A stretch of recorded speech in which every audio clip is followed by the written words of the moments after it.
Good morning students. BEd second year के special paper guidance and counselling में हम व्यक्तिगत निर्देशन के बारे में अध्ययन कर रहे थे। व्यक्तिगत निर्देशन में अब तक हम लोगों ने देखा कि निर्देशन के क्षेत्र, उसकी उद्देश्य आदि क्या है।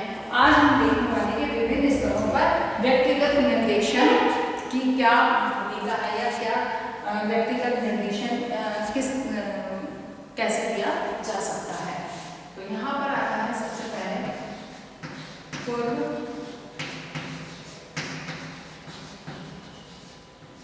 प्राथमिक स्तर। पूर्व प्राथमिक स्तर यानी कि प्राथमिक से भी पहले, क्योंकि बालक को ये सोचना, कई बार लोगों की सोच होती है कि इतने छोटे बच्चे को निर्देशन की क्या आवश्यकता है, क्या जरूरत है, ऐसे छोटे से बच्चे को गाइडेंस की कहाँ जरूरत होती है। लेकिन जरूरत ही उन्हीं को होती है। आप और हम तो फिर भी समझते हैं, अपनी समस्याओं का समाधान खुद करना चाहते हैं, सीख लेते हैं, लेकिन हमारे पास अनुभव है, उनके पास कोई अनुभव नहीं है। वे हर चीज से पहली बार संपर्क में आते हैं, दूसरी बार या तीसरी बार संपर्क में आते हैं, मतलब कि हमारे पास जितना अनुभव है उनके पास नहीं होता। इसीलिए सबसे ज्यादा जरूरत निर्देशन की उन्हीं को होती है। तो पूर्व प्राथमिक स्तर पर जहाँ निर्देशन की बात आती है कि इनके निर्देशन क्यों, किस तरह, मतलब किस लिए किया जाना चाहिए, तो सबसे पहला इसमें आता है वो है सामाजिक संबंध बनाना।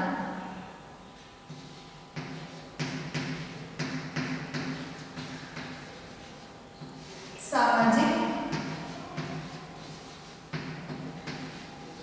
संबंध, क्योंकि इस आयु के बच्चों को संबंध किस तरह से बनाए जाते हैं, क्योंकि किसके साथ क्या है, कौन दोस्त है, नहीं दोस्ती क्यों करनी चाहिए, किसी के साथ में अंकल आंटी कह रहे हैं तो हम क्यों कहना चाहिए, उनसे किस तरह का व्यवहार करना चाहिए, ये सारी चीजें बच्चों को हम सिखाते हैं। क्यों?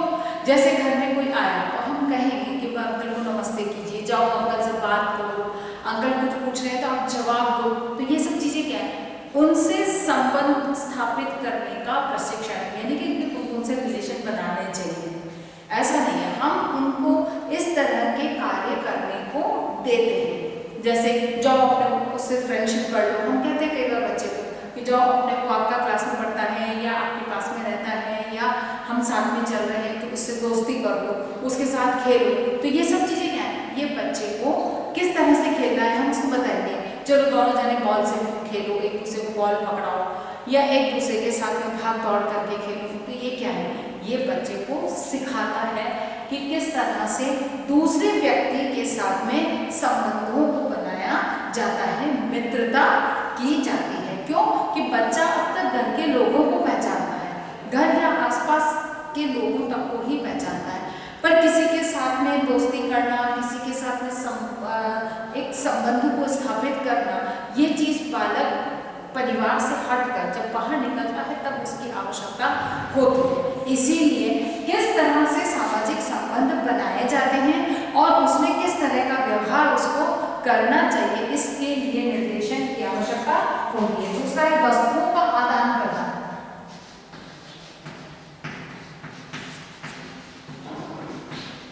वस्तुओं का आदान प्रदान, हम वस्तुओं के आदान प्रदान करने का भी बालक को प्रशिक्षण दे देंगे। आपके पास में जैसे बच्चों के पास में कोई जैसे एप्पल है तो बेटा थोड़ी आप अंकल को दो, दीदी को दो, ऐसे हम, तो ये क्यों, या बच्चे के पास की मैडम पेंसिल नहीं है तो दूसरे बच्चे से लेकर देगी, तुम्हारे पास दो है तो एक इसको दो। तो ये क्या है कि आपस में किस तरह से हम शेयर करके काम चला सकते हैं। ये चीजें क्यों सिखाई जाती है, क्योंकि भविष्य में, या यूं कहा जाए कि जब बालक बड़ा होता है तो वो सभी को समान दृष्टिकोण से देखे और सबके सहयोग की भावना का विकास हो। तो उसकी बुनियादी नींव कहाँ से रखी जाती है, पूर्व प्राथमिक स्तर पर ही, जो किस तरह से रखी जा सकती है। ये छोटी छोटी बातें जो हम बालकों को सिखाते हैं। उस पर संवेगों पर नियंत्रण,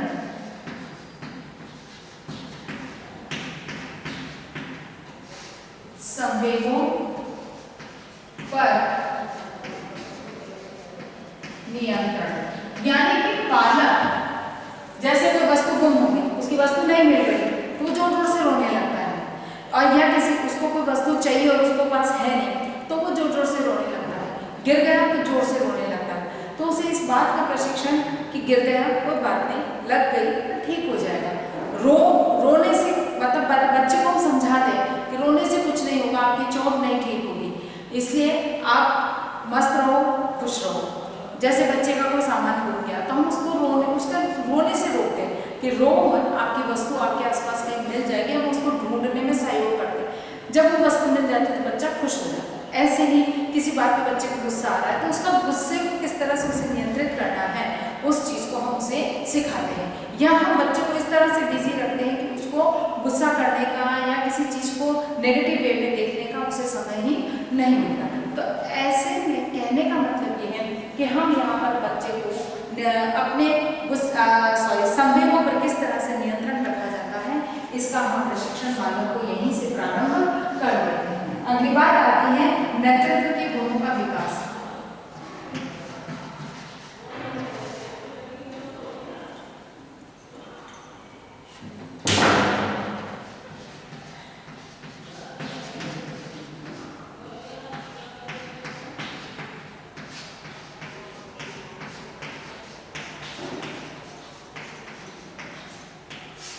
नेतृत्व के गुणों का विकास के बालक किसी भी चीज का किसी भी स्थान पे किसी भी तरह से नेतृत्व कैसे कर सकता है। नेतृत्व करने का मतलब नेतागिरी करने से नहीं होता है। नेतृत्व करने से मतलब है कि किसी भी चीज को, जैसे किसी टीम के साथ काम कर रहे हो तो आप में अगर क्षमता है कि आप सबको एकजुट रख सकते हो तो वो कैसे रखना है, बालक को ये प्रशिक्षण प्रदान करना है। या कोई प्रोजेक्ट का करना है तो उस प्रोजेक्ट को उसे किस तरह से करना है, लीड करना है। लीड से मतलब भले ही चाहे वो अकेला करे लेकिन उस प्रोजेक्ट को कैसे वो सिस्टमेटिकली एक से एक कड़ी को जोड़े और किस तरह से वो उस काम को पूरा करे। तो यानी कि उसमें नेतृत्व क्षमता या गुणों का विकास किया जाए जिससे कि वो लीडरशिप कर सके। अगली बात इसमें जो आती है वो आती है उत्तरदायित्व के भावों को सीखना।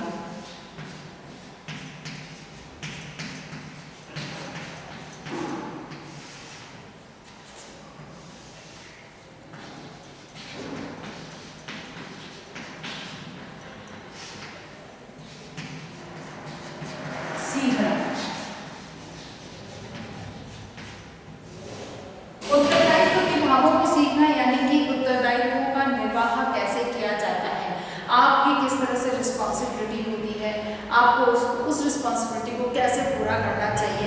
जैसे होमवर्क की है तो आपका उत्तरदायित्व है कि आप समय पर अपना होमवर्क कंप्लीट करें। तो बालक को इस चीज़ को सिखाना कि आपकी रिस्पॉन्सिबिलिटी क्या है, किस तरह से आप अपने कार्य को कर सकते हैं। तो कहने का मतलब यहीं पर हम बालक को सिखाते हैं कि उत्तरदायित्व क्या होते हैं और इनको कैसे निभाया जाता है। अगली बात इसमें आती है ईमानदारी।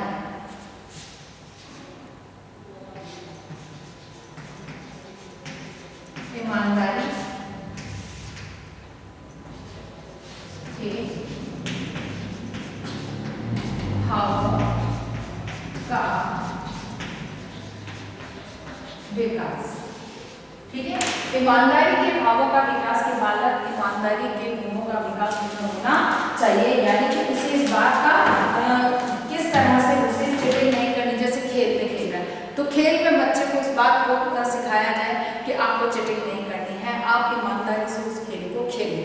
तो खेल, क्योंकि इस समय बच्चे में ईमानदारी की जगह कहाँ है, बालक कहाँ चीटिंग कर सकता है, वो खेलने में ही कर सकता है। तो वहीं पर उसे इस चीज़ का प्रशिक्षण दिया जाए कि ईमानदारी से ही किसी चीज को जीता या पूर्ण किया जा सकता है। इसीलिए यहाँ पर उसे खेल के माध्यम से इस बात का प्रशिक्षण प्रदान किया जाता है कि स्वयं के कार्य करके सीखना।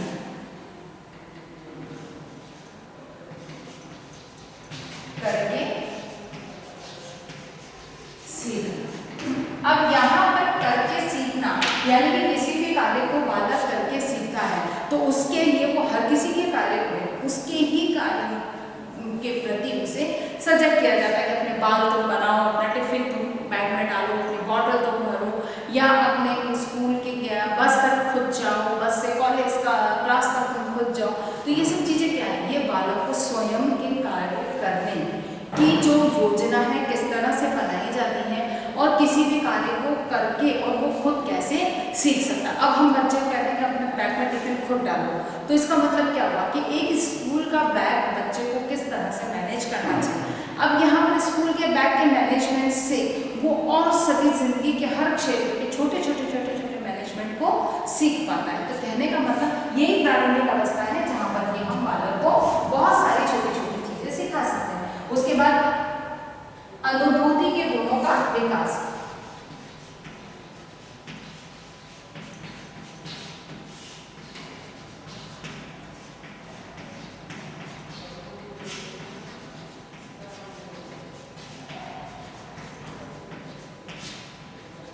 अनुभूति के गुणों का विकास यानी कि एक बालक में किसी भी चीज की अनुभूति उसे कैसे प्राप्त हो सकती है, अर्थात कि बालक अनुभूति कैसे मतलब एहसास कैसे होता है, इस चीज को समझना कि सामने वो कोई नाराज है तो उसका अनुभव उसे होना चाहिए, अनुभूति होनी चाहिए कि अगला नाराज है, टीचर नाराज है बच्चे को पता चलना चाहिए, मम्मी नाराज है बच्चे को पता चलना चाहिए।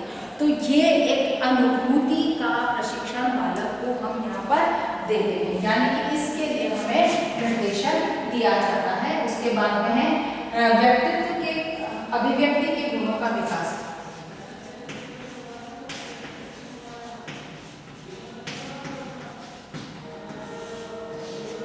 अभिव्यक्ति के गुणों का विकास यानी कि किस अभिव्यक्ति कुछ कहना चाहते हो तो कैसे कह सकते हो। बालक को जैसे टीचर कहते हैं कि स्टोरी सुनो, तो ये क्या है, बालक का अभिव्यक्ति के गुण का विकास करने का तरीका है। हमने स्टोरी सुनाई, फिर बालक भी अपनी स्टोरी सुना, हम उसकी स्टोरी को बहुत ध्यान से सुनते हैं, भले चाहे कुछ भी सुना रहा है पर इसके पीछे कारण क्या है। इसलिए नहीं कि बच्चा बोल रहा है इसलिए हमको सुनना पड़ेगा क्योंकि तो रोएगा, नहीं, इसलिए कि बच्चा कुछ भी बोल रहा है लेकिन बोलने की क्षमता का विकास तो हो रहा है। अभी वो कुछ भी बोल रहा है तो कुछ भी में वो भाषा का विकास होगा, फिर धीरे धीरे शब्दों का विकास होगा, वो सेंटेंस प्रॉपर वे में बोल पाए और फिर अपनी भावनाओं को अब हम सबके साथ शेयर करने की क्षमता का विकास हो पाएगा। यानी कि बालक को क्या अच्छा लग रहा है, क्या नहीं अच्छा लग रहा है, क्या चीज समझ में है, क्या नहीं समझ में है, ये चीजें समझने का उसे अवसर मिलता है या उसे अभिव्यक्त करना आना चाहिए, इसके लिए निर्देशन दिया जाता है। उसके बाद में है सुनने के कौशल का विकास, श्रवण क्षमता का विकास, ठीक है ना। सुनने के कौशल का विकास, ठीक है ना। यानी कि बालक में श्रवण क्षमता होनी चाहिए, यानी कि जो कुछ बोला जा रहा है वो सुनकर और उस चीज को समझ सके। तो इसके लिए बालक को निर्देशन कैसे, ऐसे नहीं निर्देशन देंगे तो ध्यान से सुनो, नहीं, बालक को हमने कुछ कहा तो अब हमने कुछ कहा, जैसे कहानी सुनाई तो हम बालक को उस कहानी को वापस कहने को कहते हैं कि आप भी सुनाओ वापस, जो मैंने कहानी सुनाई है वो अब आप सुनाओ, तो बच्चा उस कहानी को सुनाता है। अब उसमें उसके इस श्रवण कौशल का, उसकी सुनने की जो क्षमता है या उस जो स्किल है उसका हमें पता चलता है कि बालक कितना अच्छे से सुन पाता है या किसी चीज को सुनकर समझ पाता है या नहीं, इसीलिए इसकी श्रवण कौशल का विकास है। इसके बाद इसमें आता है वस्तुओं के संरक्षण का गुण, संरक्षण के गुण का विकास। संरक्षण के गुण का विकास यानी कि बालक किसी भी चीज का, चाहे खुद की पेंसिल है, खुद का बैग है, खुद की कॉपी है, नोटबुक है, बुक है, उसको कैसे सुरक्षित रख सके, इसके लिए उसे निर्देशन प्रदान किया जाता है। इसके बाद हम देखेंगे कि अभी हमने पूर्व प्राथमिक स्तर का, जहां पर कि बालक एक तरह से कहा जाए कि 0 से 6 वर्ष की अवस्था तक का होगा। इसके बाद हम देखेंगे प्राथमिक स्तर का।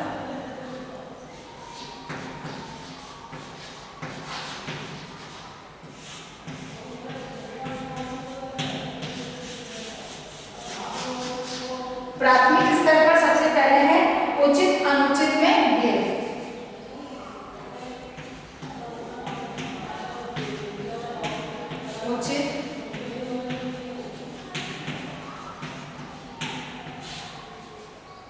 उचित अनुचित में भेद। इस आयु के बालक को अब हम क्या सही है क्या गलत है ये बहुत आसानी से समझा सकते हैं। पूर्व प्राथमिक स्तर के बालक में हम इन गुणों को नहीं समझा, हम केवल बता सकते हैं उसको ये सही है ये गलत है, लेकिन बालक अभी उस चीज को समझ नहीं पाता। लेकिन प्राथमिक स्तर का बालक इस चीज को समझ पाता है कि क्या सही है क्या गलत है, झूठ बोलना चाहिए नहीं बोलना चाहिए, सत्य बोलना चाहिए सत्य क्यों बोलना चाहिए, इन चीजों को अब बालक समझने लगता है। इसीलिए उसको उचित और अनुचित का भेद से संबंधित निर्देशन प्रदान किया जाता है। फिर स्वास्थ्य नियम, स्वास्थ्य नियम, ठीक है। स्वास्थ्य के नियमों का भी किस तरह से पालन करना चाहिए, स्वास्थ्य क्या है, क्यों हमारे लिए आवश्यक है, किन बातों को ध्यान में रखना चाहिए, इस चीज के लिए भी बालक को, क्योंकि अगर बालक को पता होना चाहिए कि अगर बालक स्वस्थ रहेगा तो ही वह सभी कार्यों को सफलतापूर्वक कर सकेगा। स्वस्थ शरीर में ही स्वस्थ मस्तिष्क का निवास करता है। तो ये एक बड़ी चीज है, शायद बालक प्राथमिक स्तर का बालक ना समझ पाए, लेकिन उसे ये चीज समझाई जा सकती है कि आपका स्वस्थ रहना क्यों आवश्यक है। आप स्वस्थ रहोगे तो आप बहुत अच्छे से खेल सकते हो, भाग सकते हो। तो ये सब चीजें ऐसी हैं कि जिनके माध्यम से हम बालक को स्वास्थ्य संबंधी नियमों की जानकारी देकर और उसको उसके प्रति सजग या सचेत कर सकते हैं, अलर्ट कर सकते हैं। फिर बाद में है भरोसे के मित्र बनाना। भरोसे के मित्र बनाना, क्योंकि इस आयु में सबसे बड़ी बात यही आती है कि यहाँ पर मित्रता में भरोसा होना चाहिए। तो अब कौन सा बालक है जिसपे वो किस तरह से वो किस पर भरोसा कर सकता है, विश्वास कैसे कर सकता है, किसी के ऊपर वो कैसे ट्रस्ट कर सकता है, इस चीज का प्रशिक्षण यहाँ पर दिया जाता है कि ट्रस्ट कैसे करना चाहिए और ट्रस्ट होता क्या है और किसी अन्य को कैसे आप अपने भरोसा दिखा सकते हैं कि आप मेरे पे ट्रस्ट कर सकते हैं। तो इसके लिए बालक को निर्देशन, आत्मानुशासन,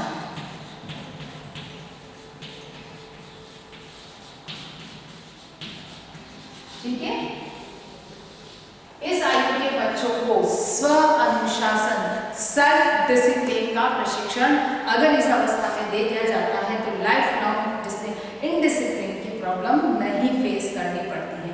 अब स्व अनुशासन क्या है और उसे कैसे बालक को खुद को अपने आप को अनुशासन में रखना चाहिए, इसके लिए निर्देशन प्रदान किया जाता है। यानी कि यहाँ समझाया जाता है कि अनुशासन क्या है, अनुशासन में क्यों रहना चाहिए, डिसिप्लिन लाइफ के लिए क्यों जरूरी है, सक्सेस के लिए, सफलता के लिए अनुशासन का होना जरूरी है। अर्थात बालक को जब ये चीजें समझ में आती हैं तो बालक स्वतः ही अनुशासित रहना पसंद करता है। अगली बात है अवकाश के समय का सदुपयोग।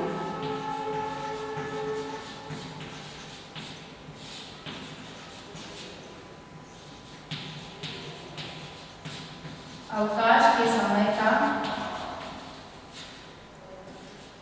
सदुपयोग, यानी कि जब बालक अवकाश पर है, छुट्टी पर है, कहीं नहीं जा रहा है, घर पर है, जैसे इस समय है लॉकडाउन की सिचुएशन है, तो इस समय मैक्सिमम बच्चे घर पर, सभी बच्चे घर पर हैं।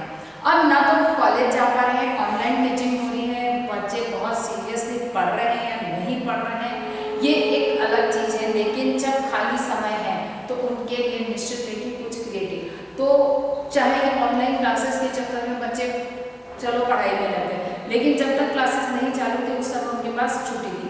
या हम यूँ कह लें कि जब स्कूल चलते हैं और गर्मी की छुट्टियाँ आती हैं, अप्रैल के एग्जाम्स के बाद में बच्चे 2 महीने छुट्टी पर रहते हैं, तो उस समय, उस अवकाश के समय, उस टाइम का बच्चे कैसे यूज कर सकते हैं, तो उसके लिए प्रशिक्षण देना कि जो क्लास में पढ़ा है वो केवल बौद्धिक है, लेकिन उसका आप व्यवहारिक रूप में क्रिएटिव वर्क कैसे कर सकते हैं, ये सारी चीज़ें जब हम बच्चे को सिखाते हैं तो वह बच्चा अपने अवकाश जब हॉलीडे पूर्ण होता है उस समय उसको बहुत इजीली उस टाइम में उन सभी क्रिएटिव वर्क को कर सकता है और अपने एक रिजल्ट अच्छे से दे सकता है। अगली बात आती है सामान्य ज्ञान में वृद्धि।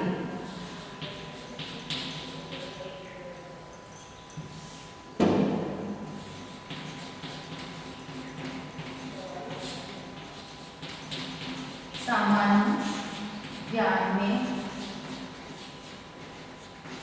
वृद्धि कि यहाँ पर बालक को सामान्य ज्ञान और उसके सामान्य ज्ञान की वृद्धि के लिए उसे कैसे करना चाहिए, जनरल नॉलेज उसके लिए कितनी महत्वपूर्ण है, उसके लिए कौन से सोर्सेज हैं जहाँ से ये अपने जनरल नॉलेज को बढ़ा सकता है, इसके लिए भी हमें और ये जनरल नॉलेज क्यों बच्चे के लिए जरूरी है इन चीजों को समझाया जाता है।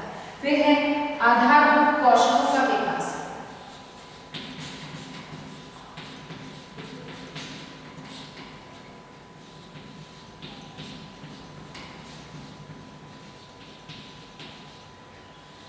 कौशलों का विकास यानी कि बच्चे में कौशल का विकास कैसे किया जाए, कौन कौन से उसमें कौन से ऐसी एबिलिटी है उससे रिलेटेड वो किस तरह की स्किल को डेवलप कर सकता है, इसको समझना। जैसे एक बच्चा है उसको रिदम सेंस बहुत अच्छा है, वो बहुत अच्छा सा बजा सकता है, सुनकर ढोलक बजा लिया, ड्रम बजा लिया, तो बच्चा इसमें क्षमता है तो उसको और अधिक गाइडेंस देकर और उसके इस कौशल का विकास किया जा सकता है। अब पूरी क्लास को ड्रम बजाने का कौशल नहीं है, उसमें नहीं ज्ञान है, केवल उस एक बच्चे को, तो हम सबको उसमें नहीं लेंगे, केवल उसको व्यक्तिगत रूप से उससे संबंधित निर्देशन प्रदान करें। अगली बात यानी कि यहाँ तक हमने माध्यमिक स्तर पर, प्राथमिक स्तर पर इस तरह से बालक के व्यक्तिगत कौशलों का या बालक को व्यक्तिगत रूप से निर्देशन प्रदान कर सकते हैं। अब आता है माध्यमिक स्तर पर निर्देशन के कार्य।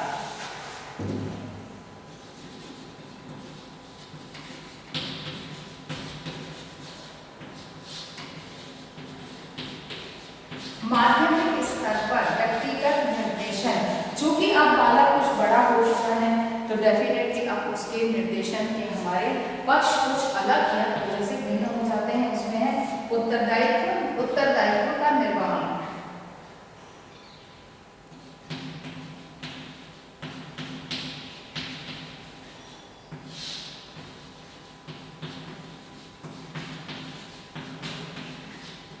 यानी कि बालक को अपने उत्तरदायित्व का निर्वाह कैसे करना चाहिए, कौन कौन से उत्तरदायित्व होते हैं, उन उत्तरदायित्वों को किस तरह से उसे निभाना और पूर्ण करना चाहिए। क्योंकि इस समय अगर बच्चा अपनी जिम्मेदारियों को नहीं समझता, उत्तरदायित्व को नहीं समझता है, तो आगे चलकर जब उसे व्यवसाय में किसी व्यवसाय को चुनना है, एक ये कहा जाए कि किसी रोजगार को वो चुनता है और उसमें जाकर कार्य करना प्रारंभ करता है, तो उसमें अगर उत्तरदायित्व निर्वाह की आदत नहीं है तो वहाँ पर भी वो उतनी जिम्मेदारी से काम नहीं करेगा और सफलता उसे प्राप्त नहीं होगी। इसीलिए उत्तरदायित्व के निर्वाह यहाँ पर उसे निर्देशन क्या होते हैं, किस तरह से उत्तरदायित्व का निर्वाह किया जाता है और उसके क्या उसको लाभ हो सकते हैं, किस तरह से अच्छे परिणामों को प्राप्त कर सकता है।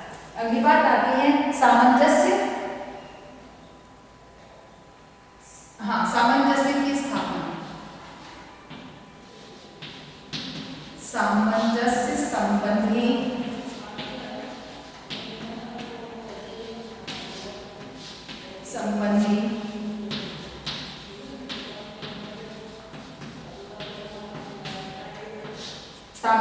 संबंधी समस्याओं को पहचानना।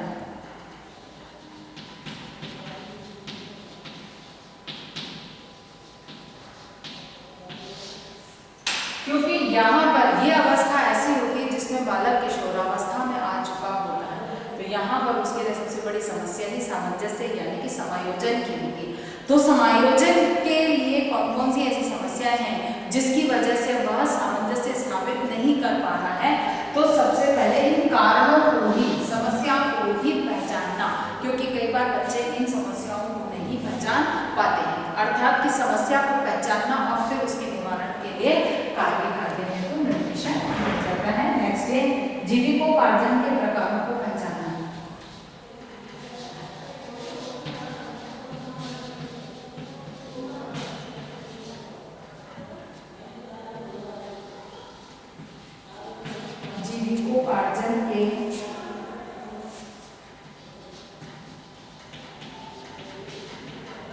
जीविकोपार्जन के प्रकारों को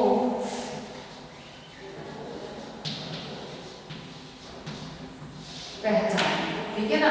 जीविकोपार्जन के प्रकारों को पहचानना, यानी कि जीविकोपार्जन के लिए कौन कौन से, यानी कि एक जॉब आपकी कौन कौन सी हो सकती है, अपने लाइफ को चलाने के लिए, जीवन को चलाने के लिए आप कौन कौन से ऐसे सोर्सेज हैं जिनको कि आप उन सोर्सेज का यूज कर सकते हैं। तो उसके लिए जीविकोपार्जन के लिए आप निश्चित एक कोई ना कोई व्यवसाय या कोई ना कोई जॉब आप करेंगे, और उसके अलग अलग प्रकार कौन से होते हैं और उसका वो कैसे सिलेक्शन कर सकता है, यानी कि उन्हें पहचानना। उसके बाद आता है व्यवसाय चयन।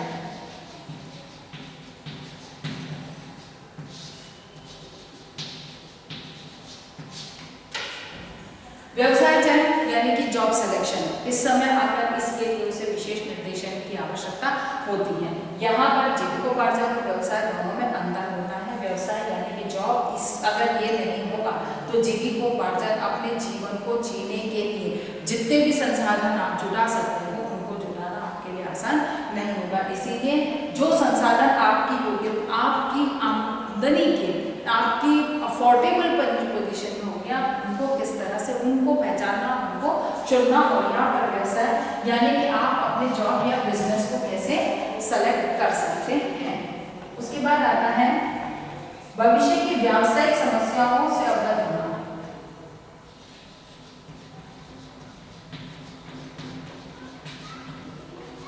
व्यावसायिक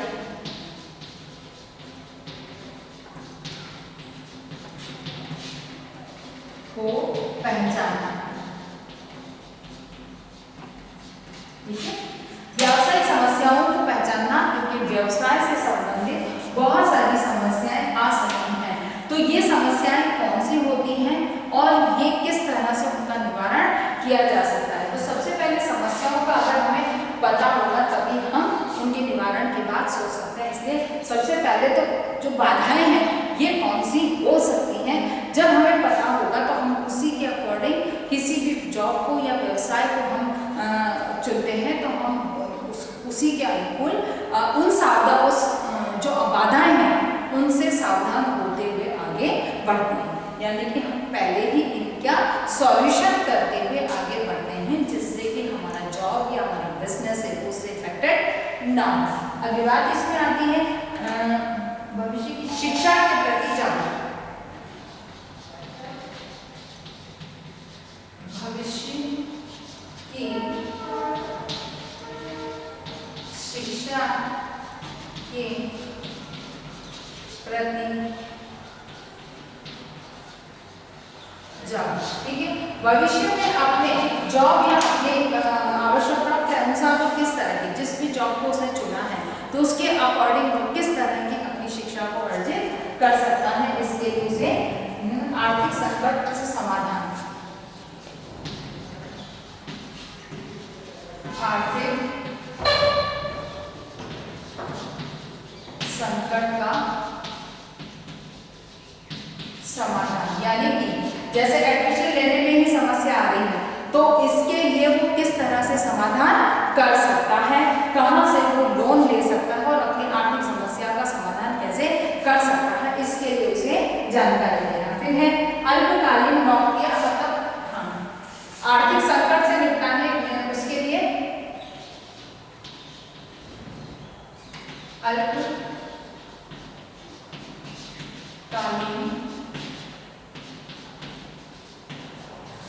अल्पकालीन नौकरी, शिक्षा का सुझाव या शिक्षा, यानी कि जब आर्थिक संकट उत्पन्न होता है तो इसके निवारण के लिए अल्पकालीन नौकरी का सुझाव दिया जा सकता है, और उसके अतिरिक्त आगे और कैसे स्टडी करके और वो कर सकता है, विकास के लिए प्रयास कर सकता है, उसके लिए उसे निर्देशन दिया जा सकता है। नेक्स्ट, नैतिक मूल्यों का विकास, लास्ट।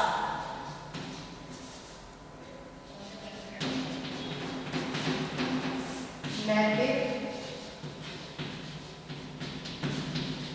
मूल्यों का विकास, यानी कि बालकों में नैतिक मूल्यों का विकास करना आवश्यक होता है, क्योंकि इस समय इस आयु के बच्चे सर्वाधिक इनडिसिप्लिन होते हैं। किसी की बात को नहीं मानना, पेरेंट्स की बात को नहीं सुनना, टीचर्स को कुछ समझना नहीं, ये सब प्रवृत्तियां इस आयु के बच्चों में पनपने लगती हैं। इसीलिए इसके निवारण के लिए निर्देशन दिया जाना चाहिए। इस आधार पर आज का आपका होमवर्क यही रहेगा कि विभिन्न स्तरों पर व्यक्तिगत निर्देशन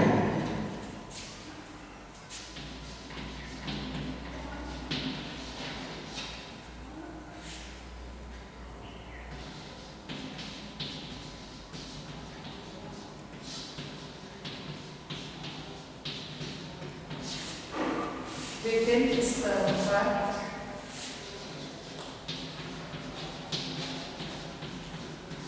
व्यक्तिगत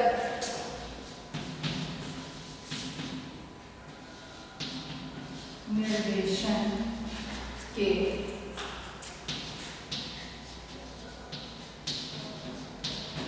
सुझावों या व्यक्तिगत निर्देशन के कार्यों को समझाइए।